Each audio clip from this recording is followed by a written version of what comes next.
Right, en al ons kykers by die huis, julle is net so welkom saam met ons vanaand by die woordskool, so kom ons sit net so, dan bid ons saam. Ewige God en Hemelse Vader, dis vir ons so awesome vanaand, om weer te mag fellowship hou, om saam te wees, die gelowiges, die samekoms van die Ecclesia, geroep vir 'n funksie en vir 'n taak, en vanaand is ons hier, om te kom leer uit u woord uit, en ons gebed en ons begeerte, is dat u vanaand met ons sal praat, dat ons u stem sal hoor. Ek stel my oop, laat my oorloop van al u volheid. Kom waai deur ons vanaand. Ons bely ons het u woord lief en ons mis hierdie onderlinge byeenkomste en ons is so dankbaar vanaand om saam te kan wees. Al is ons nie almal nie, 'n klein groepie, maar ons is so dankbaar teenoor u. En ons bid ook vanaand, soos wat ons elke dag bid, dat daar 'n einde sal kom aan hierdie krisis wêreldwyd, sodat ons weer kan saam wees as gelowiges om u groot te maak en u te aanbid.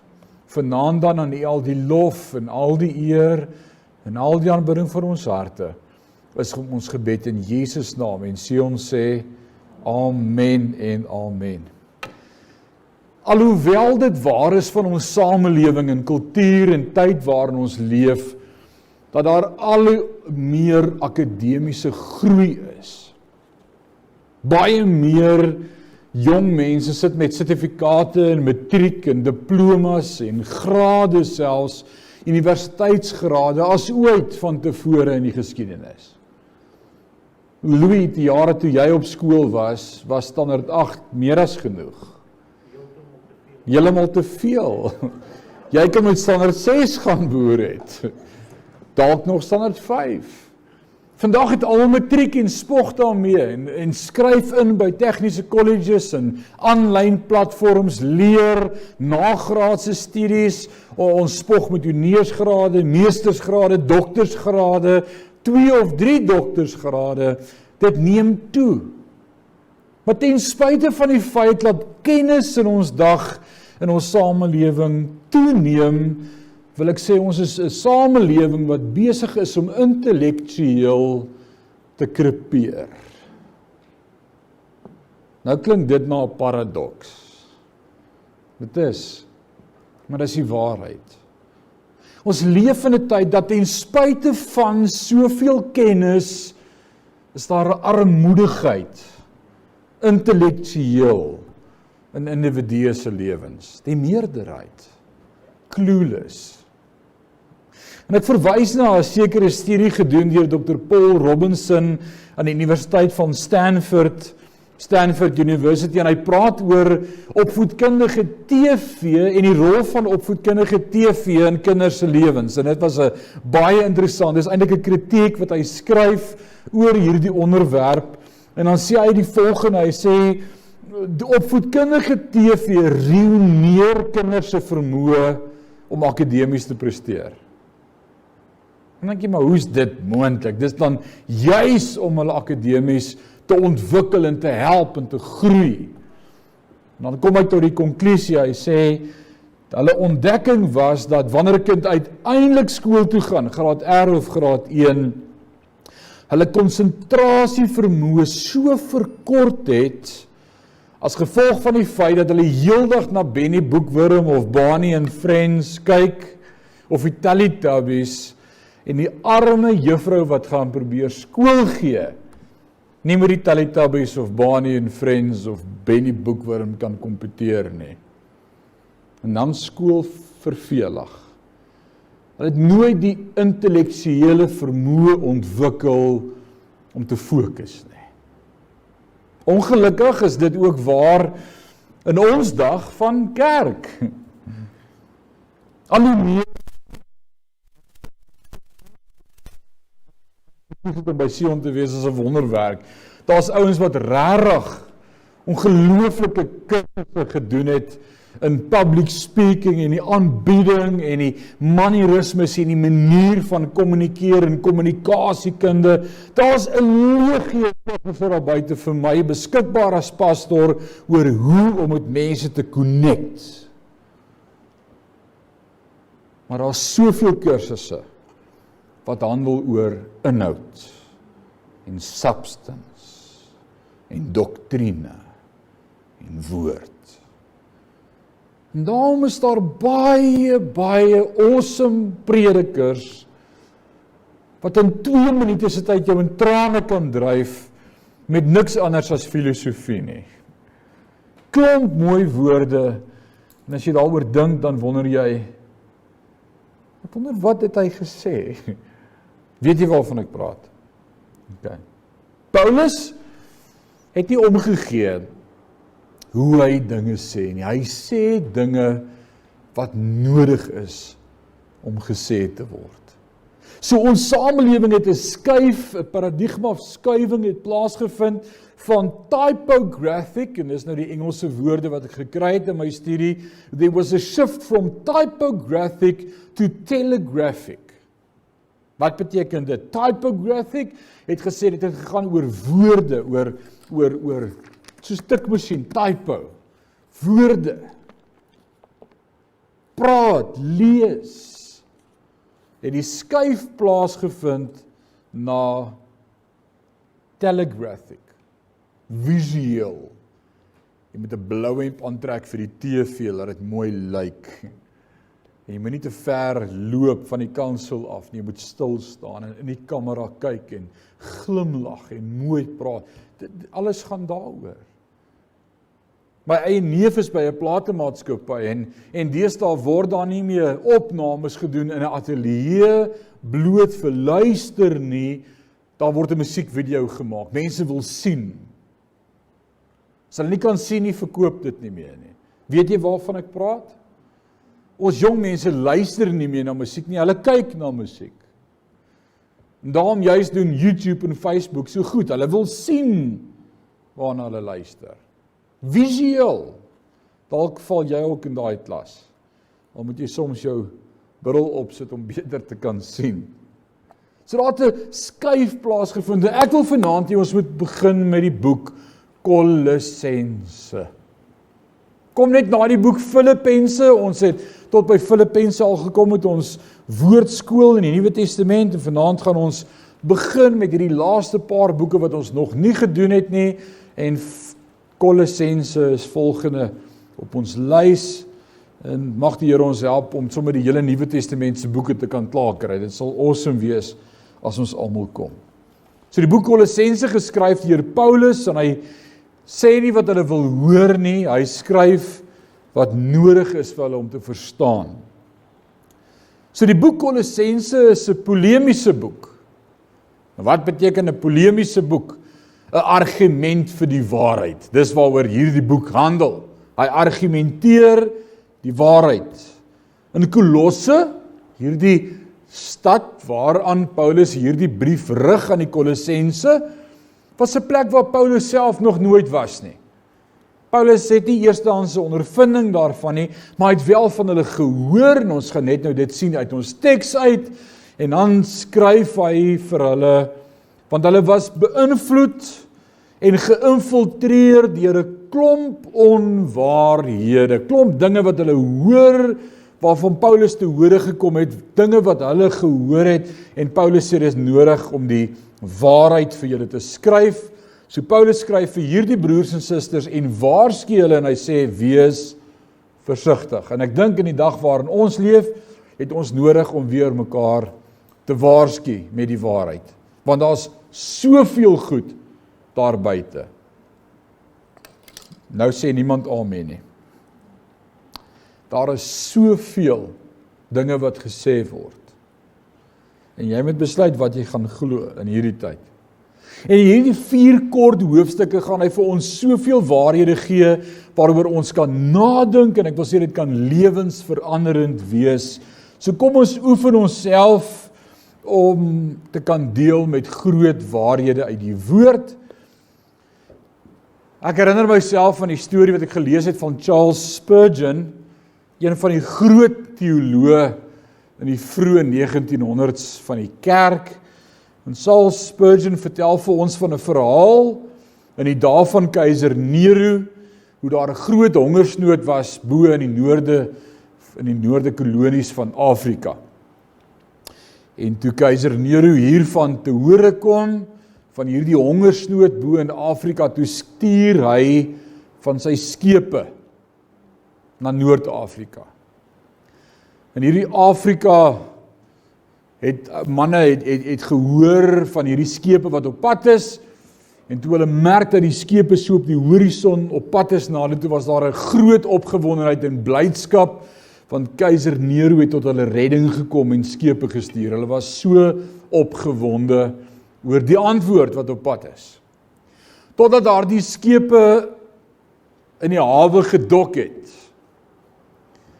Net om te ontdek dat al daardie skepe gevul is met 'n klomp saagsels vir die diere van die sirkus om op te lê. Hy het vir hulle 'n sirkus gestuur. En dis 'n ware verhaal. Op daardie stadium het vanuit Rome onder die leiding van keiser Nero uit die sirkus die hele wêreld vol gestuur. En hy het gedink die antwoord vir hulle op hulle probleme sal wees om 'n bietjie te lag. Dis nie wat hulle nodig gehad het nie. Hulle het kos nodig gehad, voedsel nodig gehad.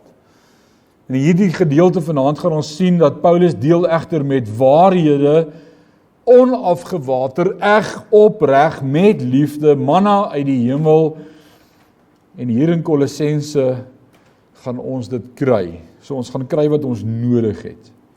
So kom ons kyk na die inleiding van die boek, en dis waar ons begin vanaand, en sommer net vir die van julle wat studente van die woord is, en wil die boek verstaan. Hierdie boek is in 3 afdelings ingedeel. Hoofstuk 1 handel oor die waarhede aangaande Christus. En ons gaan vanaand daarmee deel, die waarheid aangaande Christus. Hoofstuk 2 handel oor die waarheid aangaande kultusse.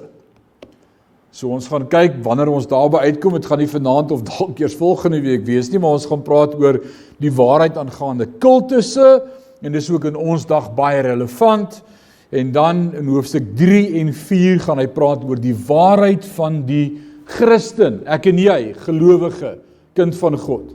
So dis hoe die boek Kolossense vir ons ingedeel is, en vanaand trek ons dan weg met Kolossense 1 vers 1.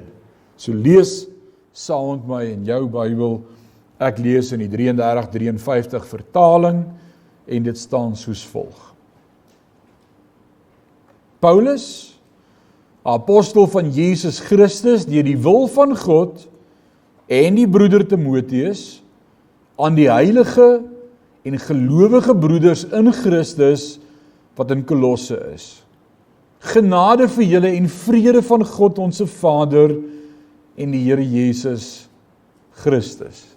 Nou kom ons stop net 'n oomblik daar. Dis vir my altyd treffend dat wanneer Paulus homself voorstel, hy altyd staaf wat sy roeping is. En Paulus se roeping was as 'n apostel, 'n kerkplanter, 'n apostel van God.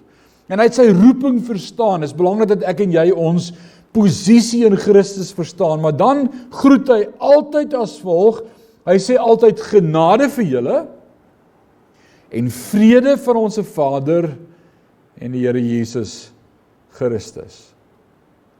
En ek wil dit weer sê, en hy het al in soveel boeke so begin, jy sal nooit God se vrede ervaar totdat jy nie genade verstaan nie. Kan iemand sê amen? Dis eers wanneer jy God se genade verstaan dat jy sy vrede sal beleef.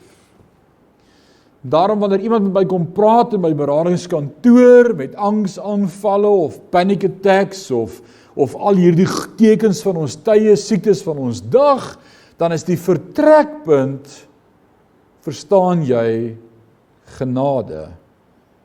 Want as jy genade verstaan, sal daar vrede in jou lewe wees. Vrede volg genade.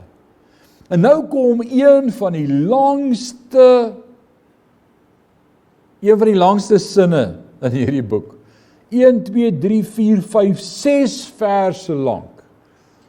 Akademies, intellektueel, hierdie ou kon skryf. Hoor wat sê Paulus. Hy begin in vers 3 tot aan die einde van vers 8.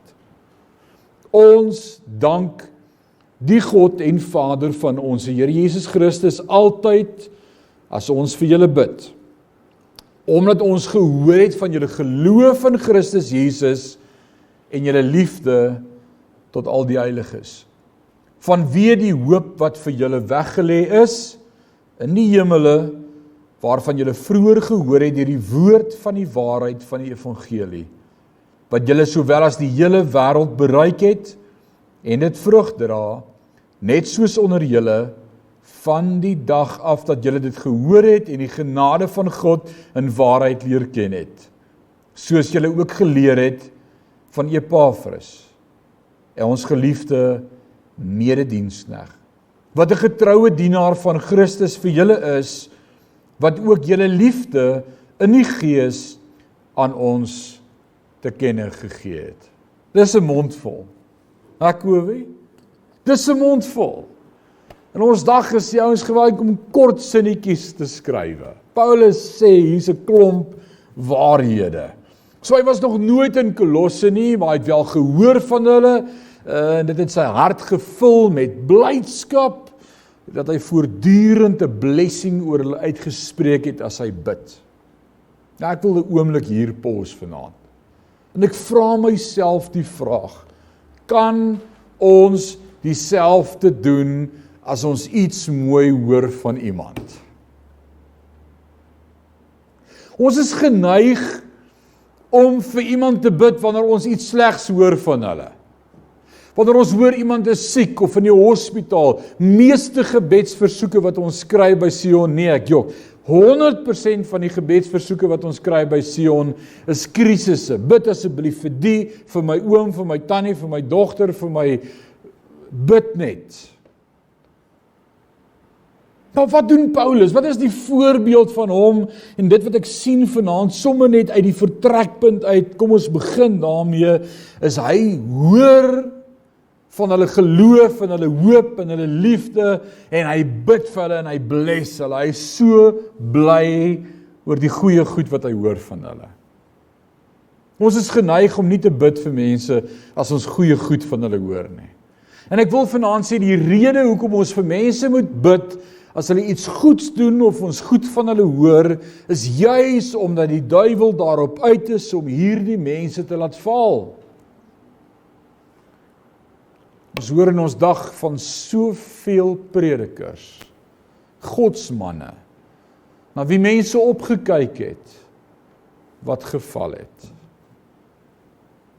Ek hoor in hierdie week van een van my rolmodelle in my lewe, en ek wil nie eers vanaand sy naam sê nie, dis irrelevant, maar hy is laas jaar oorlede,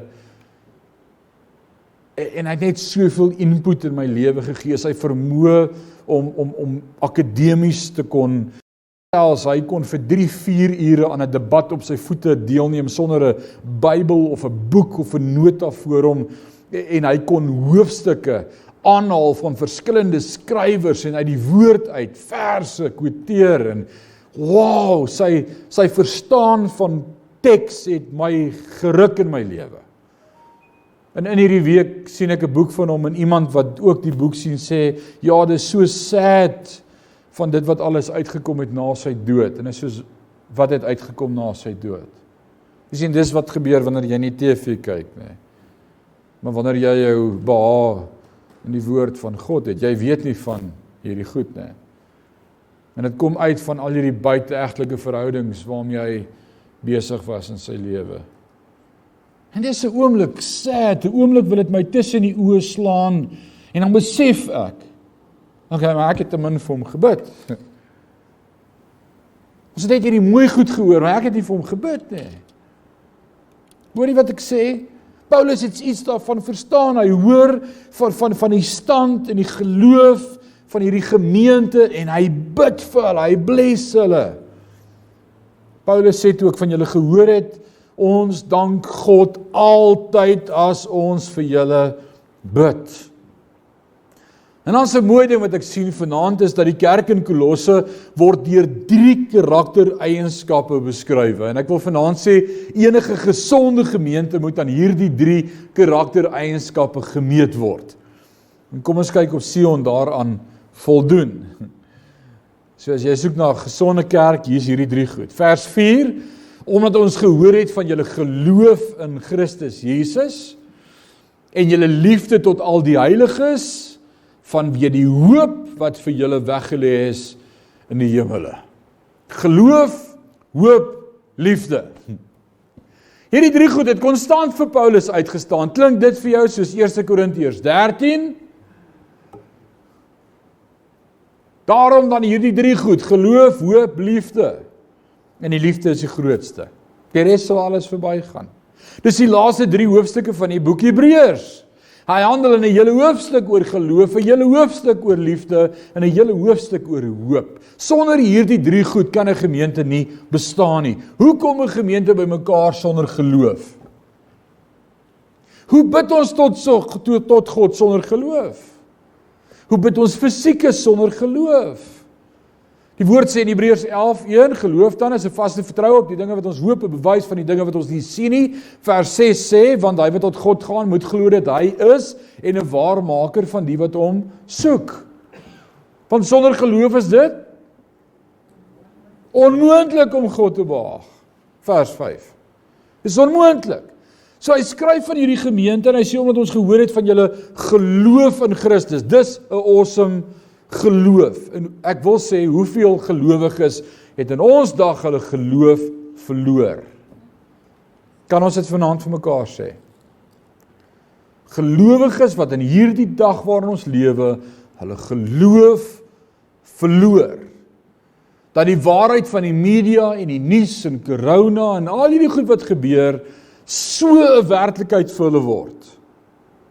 Dat hulle vergeet van hulle posisie in Christus. Dat hulle vergeet van die kruis, dat hulle vergeet van die ewigheid saam met God, dat hulle ook hulle hoop verloor op die toekoms, hulle raak hopeloos. Dis die volgende eienskap, die hoop. Wat 'n hoop het ek en jy? Die hoop Christus, die ewigheid saam met hom. En ek wil weer sê wat ek al soveel keer gesê het en jy dalk gedink, dis nie waar nie. Maar hierdie is die slegste wat dit ooit met jou kan gaan. Dit gaan net beter met jou gaan in die hemel. So just hang on, just hang in there. Alright? Verdra dit 'n wyle.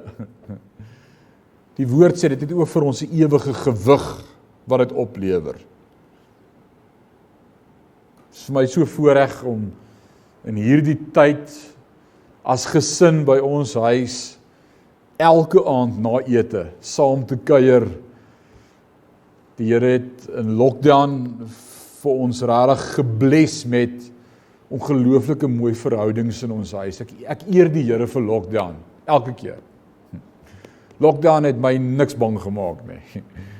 Inteendeel, dit het verhoudings versterk. Dit het ons gebedslewe versterk. Dit het ons nader aan mekaar gebring as gesin. En elke aand sit ons om so 'n lang tafel op my buitestoep wat ek uit SA pine planke aan mekaar geslaan het in lockdown. En ons kuier om daai tafel en van Dewald tot Eileen is die oudste. Sit ons en kuier uit die woord en share met mekaar. Ons verstaan dat niks ons kan skei van die liefde van Christus nie. En my jongste sê een of ander dag, so 'n week of 2 terug, hy verstaan hoekom al hierdie slegte goed met ons gebeur. En ek wil nou graag hoor wat sy verstaan daarvan is. Ek sê, wat verstaan jy? Hy sê, dit help ons om baie meer met Jesus te praat. En ek kan net sê, amen.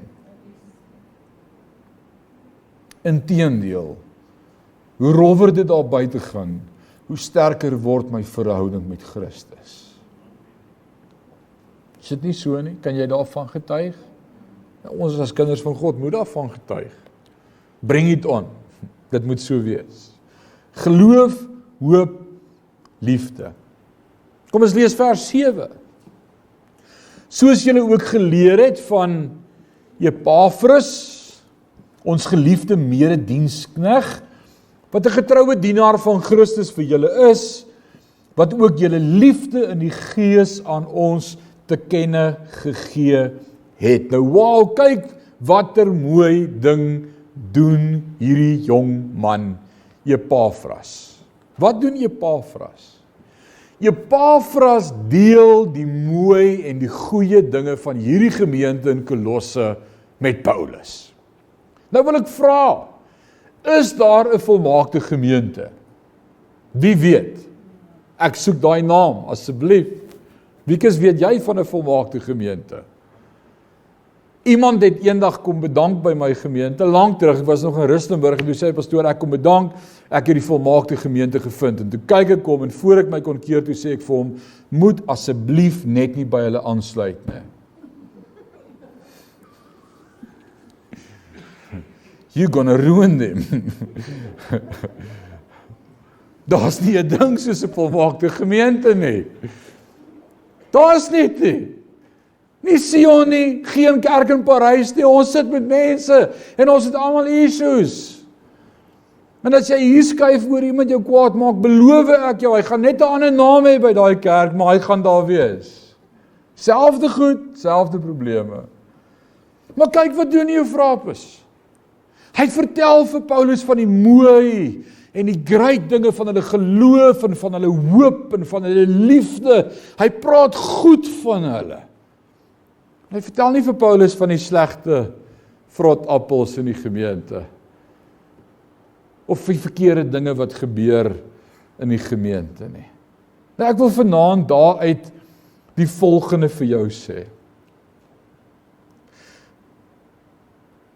Mense kom baie by my of WhatsApp my of bel my en sê, Rinus, het jy gehoor van die persoon? Het jy gehoor wat hy aangevang het? Het jy gehoor wat hy gedoen het?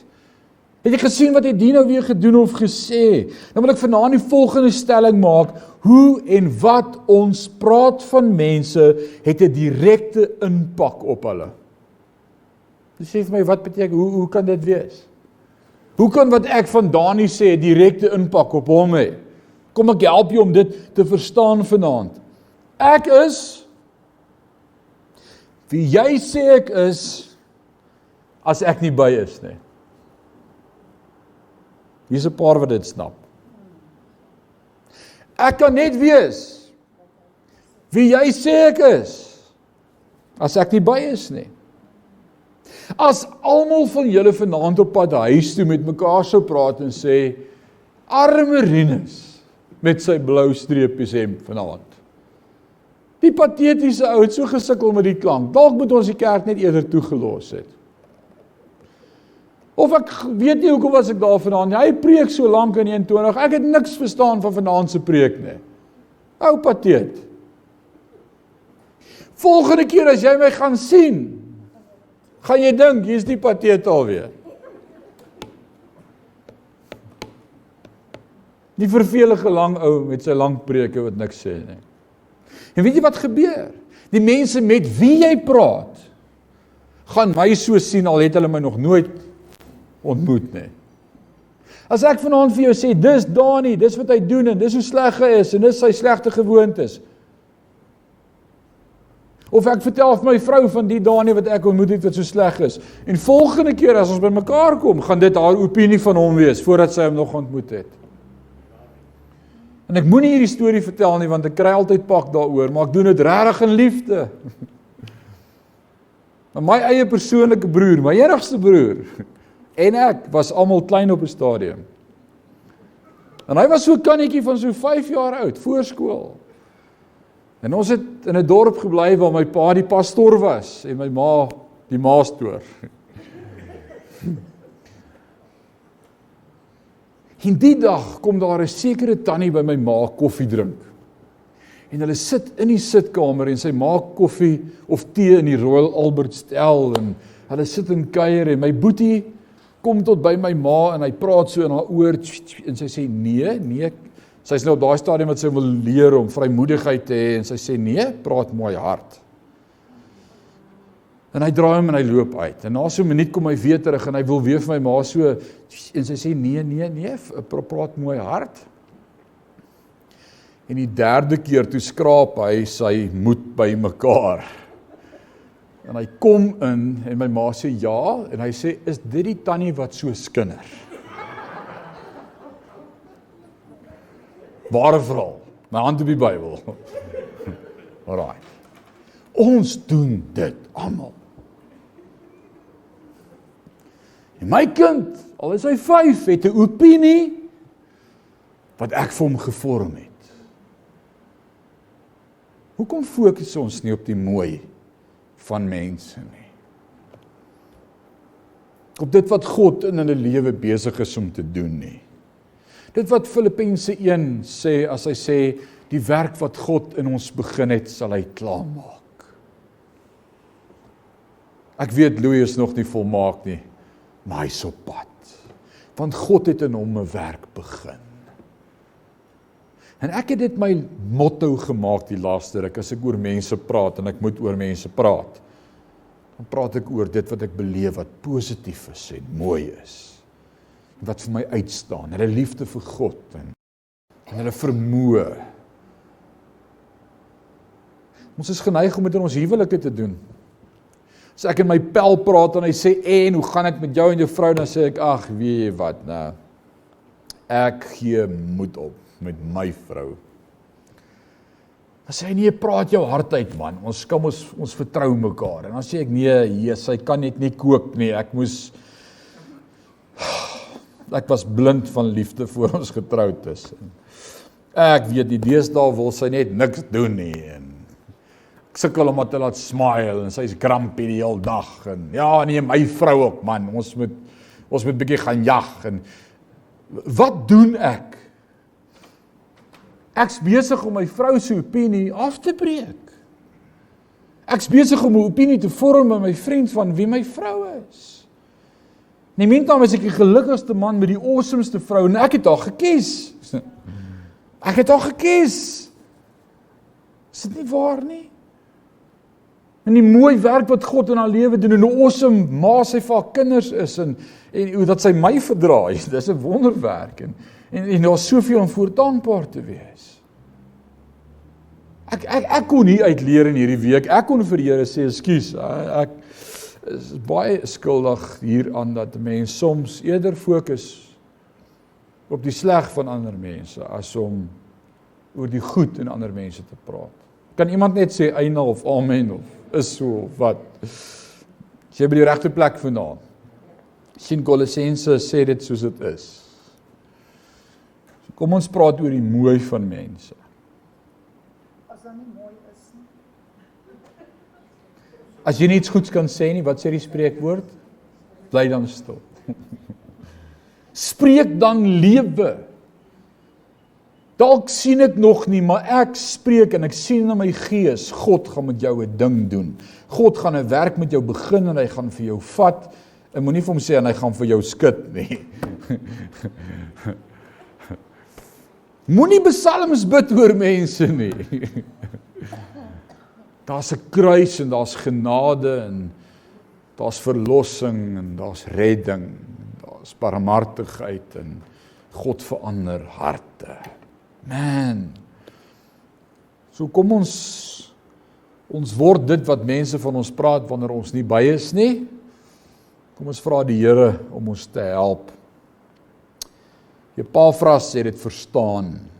Vers 9, daarom hou ons ook nie op nie, van die dag af dat ons het gehoor het, en vir julle te bid en te vra. Dis baie mooi, en hier kom ongelooflike mooi gedeelte, die volgende paar verse van die helfte van 9 af tot 14 is 'n gebed, en in hierdie tyd, ook in Sion en ons dagstukkies en hierdie week wat kom, gaan ons met jou praat oor hoe om te bid vir ander, hoe om te bid vir jou kinders en vir jou kleinkinders en vir jou vriende, hoe om woord te bid. So volg dit van môre af. Ek is baie opgewonde daaroor, maar hierdie gedeelte wat volg is 'n gebed.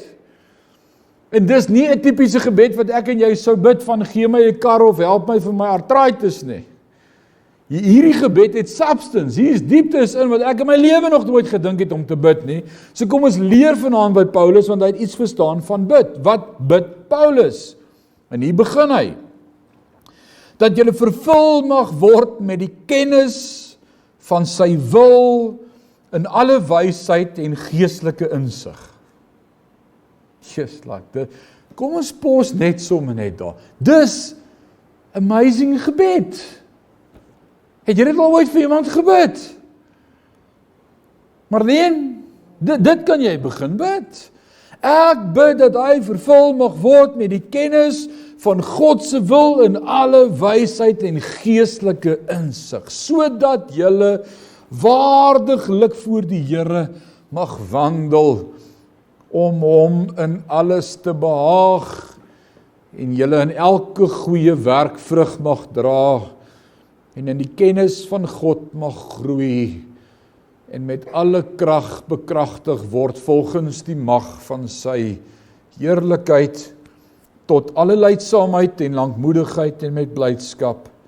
En die Vader mag dank, wat ons bekwaam gemaak het om deel te hê aan die erfdeel van die heiliges in die lig. Hy wat ons verlos het uit die mag van die duisternis en oorgebring het in die koninkryk van die Seun van sy liefde, en wie ons die verlossing het deur sy bloed, naamlik die vergifnis van ons sondes.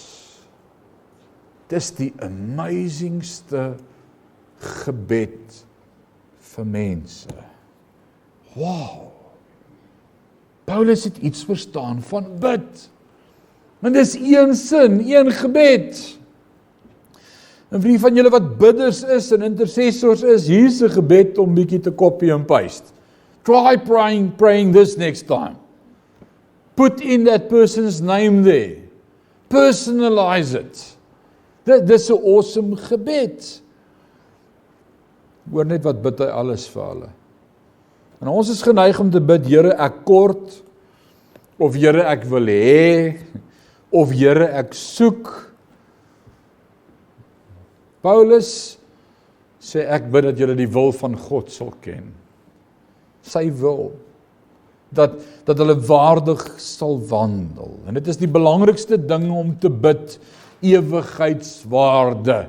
Ons is so geneig om tydelike, temperamentele, aardse, tydelike goed te bid. Paulus sê, dit maak nie saak nie, ons bid ewigheidswaarde. Kennis van God en sy krag en sy waarheid en sy heiligheid en die wil van God. Dis wat belangrik is. So as jy wil weet wat om te bid vir jou kinders of kleinkinders of vriende of ouers, vers 9 tot 14.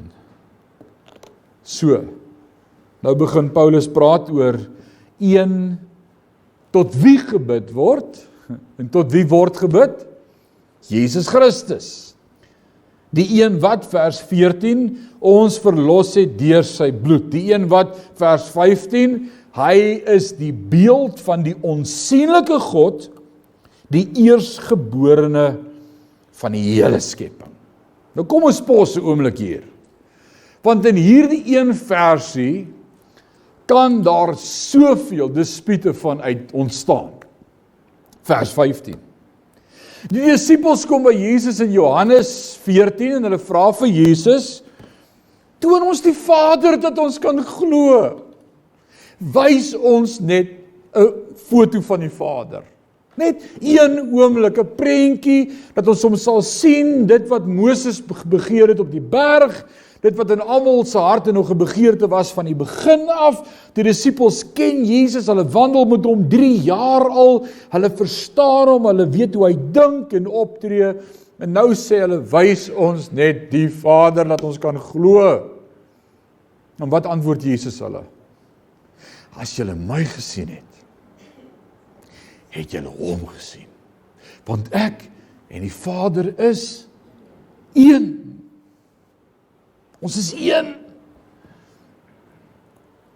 Paulus sê, Jesus is die beeld van die onsienbare Vader. Dis wat hy hier skryf vir ons. Nou, verskillende kulture het verskillende insigte van wie God is. Verskillende gelowe van reg oor die wêreld verklaar verskillende goed van God. Vir die Hindoe, hy sê God is liefdevol, God is welwillend, God is vriendelik, God is 'n voorsiener, God is saggeaard. Dus moet God 'n koei wees. 'n heilige koei. En in Indië raak jy nie aan 'n koei nie. Inteendeel, tot in die verkeer het die koeie voorkeur. God is liefdevol en welwillend en vriendelik en 'n voorsiener en saggeaard, maar hy is nie 'n koei nie. Vir die Amerikaanse Indiaan, wat op die koppie sit en afkyk oor die kloof en sien hoe die arend die wind vat en opvaar en sweef en die hoogtes en die grootheid daarvan beleef, want Paulus skryf vir ons iets in Romeine 1, 2 en 3 en dan sê hy die hele skepping, almal weet in hulle harte dat God is. Niemand weet nie dat God is nie. Jy weet in jou binneste, elke mens. En vir die Amerikaanse Indiaan sê hy, God moet dan 'n arend wees. Nee. Die Egiptenaar wat in die woestyn trek, is verwonderd oor die krag en die grootheid van die son, Ra, en hy sê God is die son. En God is ook die son van geregtigheid. Maar die son is nie God nie. Nee. En almal het 'n stukkie weet van wie God is. Dit laat my altyd dink aan hierdie blinde skool wat 'n kommie vol gemaak het en na die sirkus gevat is. Hierdie klomp blinde studente en toe hulle by die sirkus is, toe vra die onderwyser, het julle al ooit 'n olifant beleef? En hulle sê, wat is 'n olifant? En die juffrou bring hulle nader en die een het die slurbeet en hy sê, wow, olifant is soos 'n slang. En die ander een het die olifant om die poot en hy sê, nee, die olifant is soos 'n boom. En die ander een het die stertbeet. En die ander een hang in sy task.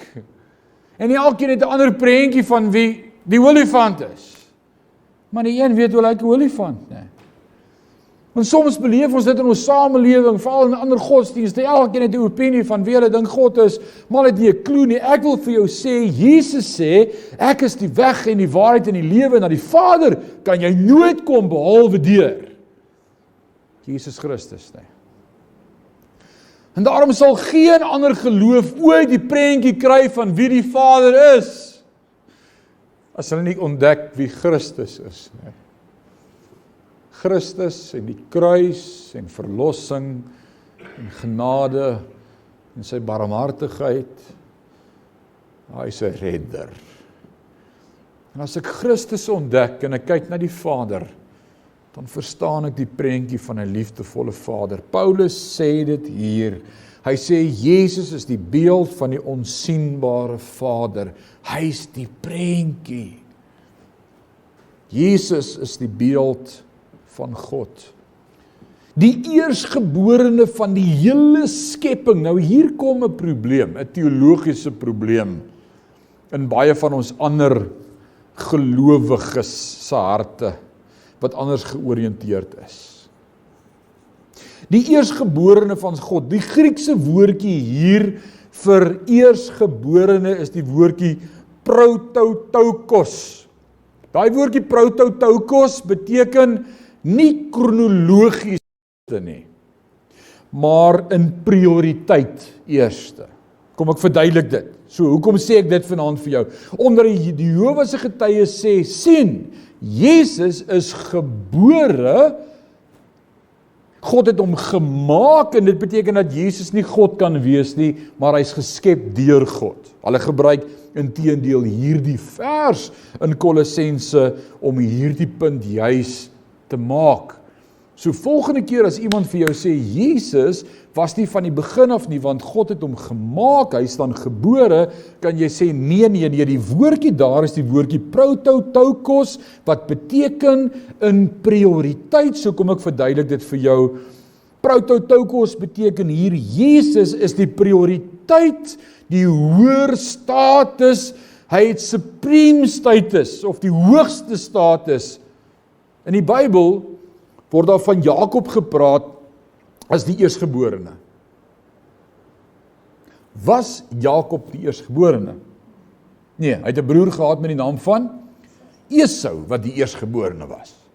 Maar God se seun, wat Isak afgebid het op Jakob, het hom hoër prioriteit gegee, aansien gegee, status gegee, en in God se oë was Jakob die een wat prioriteit gehad het, die supreme.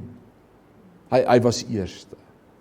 En net so met Manasse, net so kan ons 'n klomp voorbeelde uit die Ou Testament leer van mense wat nie eerste gebore was, kronologies nie, maar van wie gepraat word as die eersgebore, die een wat gesag het. So dis wat hierdie teks vir ons beteken, met hierdie Griekse woordjie prototoukos, wat beteken, Jesus was van die begin af God se eerste gesag. Nou lees vers 16 saam met my, want in hom, sê dit saam met my, want in hom, hier kom nou 'n mond vol goed, is alle dinge geskape wat in die hemel en op die aarde is, wat sienlik en onsienlik is, trone sowel as heerskappye en owerhede en magte, alle dinge is deur hom en tot hom geskape. Niks het ontstaan sonder God nie, en sonder God het niks ontstaan nie. Jesus, die seun van God. En hierdie is 'n geheim van die lewe.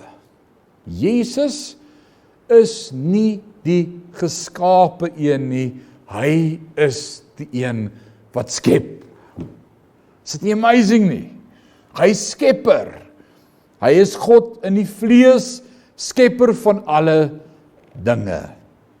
As die psalmdigter skryf, this is the day that the Lord has made. Wie het vandag gemaak? Jesus het vandag geskep. Die woord sê, alle dinge is deur hom en tot hom. So Jesus het hierdie dag geskep, hy het hierdie dag vir hom geskep. So vir my om betekenis te gee aan hierdie dag, wy ek my lewe aan hom, want dis wat ek moet doen, en ek verheerlik hom, en ek gee waarde aan hierdie dag, wat vir hom geskep is, want dis hoekom ek geskep is. Is dit nie waar nie? Ek verstaan my skepingsdoel, want alle dinge is geskep deur hom, tot hom. So die rede vir vandag, die rede vir jou probleme en moeilikheid waardeur jy gaan, die rede hoekom jy lewe en in hierdie omstandighede is sodat jy lof en eer aan God kan bring. Daniël het dit verstaan, selfs toe hy in die leeukuil beland het. Want in die leeukuil, toe sê hy vir homself, as alle dinge deur God en vir God geskep is, dan moet God ook hierdeur die eer kry. Here, daar's niemand soos U nie.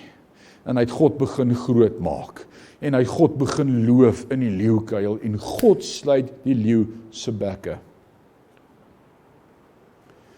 Wanneer jy jou oë gaan afval van jou omstandighede om jou, en hier is 'n profetiese woord vir iemand vanaand, ek hoop jy vat dit. Wanneer jy jou oë gaan afval op jou omstandighede, en God gaan begin sien in jou krisis, as die een wat ook hierdeur die lof moet kry, sal God vir jou deure oopmaak, waar jy nie geweet het deure is nie.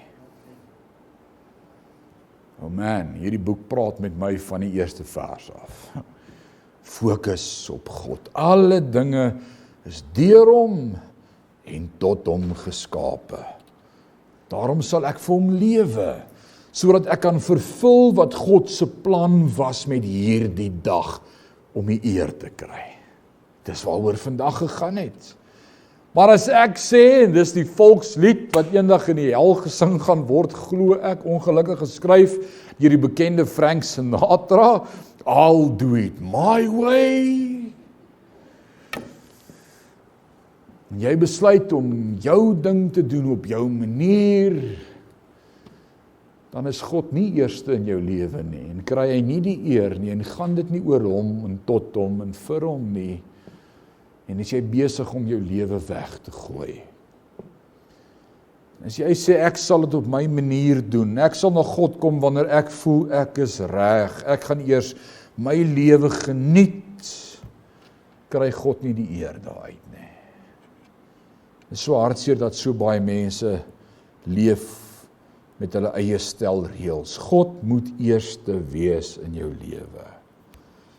Vers 17, en hy is voor alle dinge, en in hom hou alle dinge stand. Hier is 'n mooi waarheid. Hier is iets moois wat Paulus deel met hierdie gemeente. Hy sê, niks kan sonder God bestaan nie. God hou alles by mekaar. Is dit nie amazing nie? God hou alles by mekaar. In hom hou alle dinge stand. Die Engels sê so mooi, and in him all things hold together. Daai woordjie is die woordjie synestau. Daai woordjie synestau beteken God hou alles vas. Onthou toe ons klein was in die sonnaskool het ons gesing, He's got the whole world in his hands.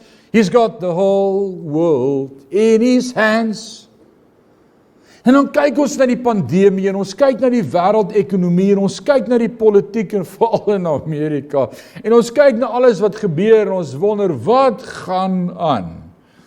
Ek wil vir jou sê, wat aangaan is dit dat mense dink hulle is in beheer van alles. If you don't acknowledge God as God, then don't be surprised if things happen the way they do. In my lewe verklaar ek God is alles en sonder hom is ek niks. Hy hou my vas in die holte van sy hand. Op skool het ons geleer van positiewe en negatiewe kragte. Kan jy dit onthou? Positiewe en negatiewe ladings. Magnete. En dan 'n magneet het 'n positiewe kant en 'n negatiewe kant. En dan vat jy twee magnete en dan probeer jy hulle teen mekaar druk, positief teen positief en amper is dit onmoontlik. Ek onthou daai groot magnete, jy haal dit uit 'n speaker uit. Toe vind my pa uit sy een speaker werk nie meer nie. Maar daai groot magneet. En dan probeer jy so teen mekaar druk. Dis soos gym. Jy kry hulle nie teen mekaar nie. Maar as jy daai een magneet omdraai, ek het dit eendag met my broer gedoen. Toe sê ek, kyk, ek kry dit nie reg nie, probeer jy, toe draak jy om in sy hand om, toe sy vingers tussenin. Want positiwiteit en negativiteit trek aan. Ek weet jy het dit nooit gedoen nie, dis net ek wat so terrible was. 'n Positiewe en negatiewe lading trek aan, daar's 'n aantrekking. Kyk nou net jy en jou vrou, né? Maar kyk, bepaal jou by die teks. Kom ons gaan. Nou hier is die groot wonder. In die kern van 'n atoom. Nou wie van julle het al 'n atoom gesien? 'n Atom. Dis so, jy kan dit nie sien nie. Jy moet met 'n groot vergrootglas 'n miljoen keer opblaas om 'n atoom te sien. In 'n atoom het jy protone en jy het positiewe gelaaide deeltjies en daar's neutrone en protone en elektrone en al hierdie goed bly by mekaar en dan's daai deeltjies positief gelaai, klomp positiewe deeltjies wat by mekaar gelaai is. Kan jy onthou jou graad standaard 11 natuur en skeikunde? Wie van julle het opgelet in die klas? Annelien, was jy daar? Kan jy dit onthou? Nou is die groot wetenskaplike vraag wat nog deur al die tyd gevra word, wat maak dat daardie klomp positiewe gelaaide partikels by mekaar bly en nie uit mekaar spat nie? Wat hou hulle by mekaar vas? En die wetenskap kon dit nog nooit verduidelik nie. Totdat jy God se woord begin lees en sien, God hou dinge by mekaar, want dis wie God is. God hou goed vas in sy hand. En Petrus skryf dit so mooi vir ons, as hy dit vir ons verduidelik, en ek dink is in 1 Petrus 5, as hy sê, tot daardie dag wat die hele skepping tot niet sal gaan en verby sal gaan met 'n gedruis. Wat gaan gebeur? God gaan net onttrek en sê, ek is nou klaar. My kinders is by my, die aarde het sy leeftyd uitgedien, alles het gebeur wat moes gebeur het, en dan sal die aarde verbygaan, net uit mekaar spat. Ek wil vir jou sê, God hou my vas in die holte van sy hand. En dit bid ek elke dag vir my en vir my gesin en vir ons gemeente en vir elke geliefde van die Here, dat God ons net sal vashou. Dat ons net sal vashou. dat hy jou net sal vashou. Dis al, hy hou ons by mekaar. In hom hou alle dinge stand. Vers 18 sê, en hy is die hoof van die liggaam, naamlik die gemeente, hy wat die begin is, die eerstgeborene uit die dode ook, sodat hy in alles eerste kan wees. Want dit het die Vader behaag, dat in hom die ganse volheid sou woon. Amazing gedeelte. Amazing gedeelte. Ons het vanaand soveel waarhede hieruit ontvang vanaand. Dalk het jy, ek seker jy het iets gehoor vanaand wat net weer vir jou sê, God hou my vas. God hou my vas. Dit was ons gedeelte. Ons gaan nie verder kom as vanaand nie, as dit nie. So volgende week sal ons aangaan en verder hierna kyk. So, kom ons sit net so, dan bid ons saam.